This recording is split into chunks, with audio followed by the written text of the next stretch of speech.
Okay guys, here's all our ingredients. Look at that. At first, we're gonna need 6 eggs. And this is the main ingredients, are green tomatoes from my garden. Look at that. 3 of this. This is like a small size. And to season, we need garlic, salt, black pepper, olive oil, and we are going to need 4 garlic cloves and a small onion. You can use any kind of onions that you wanted. So let's start cooking. Okay guys, everything is ready to cook. Look at that. Our green tomatoes, onion, and garlic, and other ingredients. So let's start cooking. Okay, we have our cooking pan here. It's already hot, so let's put our olive oil. Let's put at least 1 tablespoon. Okay guys, oh by the way guys, I put 2 tablespoons of olive oil. Now it's time to put our onion. We're just gonna put together onion and garlic. We're gonna saute it a little bit, but don't burn it because it's not gonna taste good.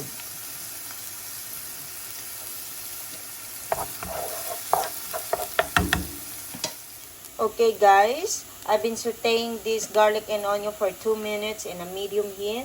So now it's time to put our green onions and mix, and another 2 minutes.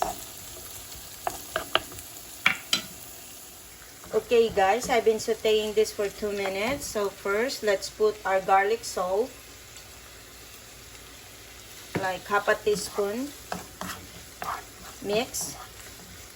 And then now let's put our beaten eggs. And then mix. And then let's put our black brown pepper. Lots of it. Don't be shy. And then another of garlic salt. Guys, when you season this one, guys, when you're making it, sure that do it little by little so that you don't over season it. And then you mix it. And then let's just wait until the eggs is cooked.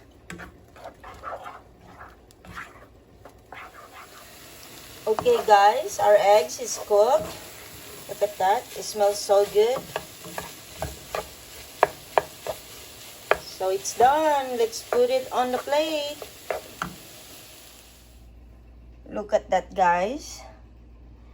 I'm eating my eggs with my rice. It looks so delicious.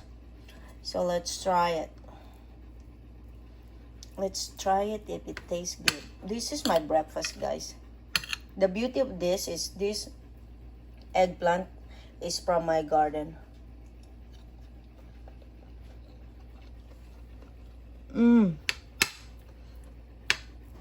It's so good. Very, very good. Very good. The taste, it's so perfect. And the tomatoes is still crunchy. It tastes so good.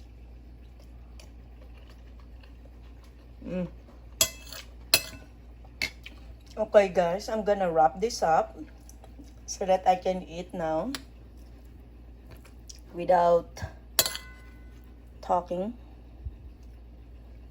And I hope you enjoyed this video.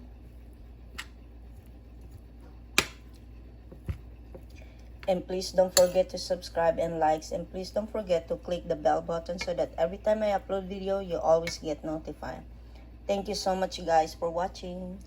Bye bye.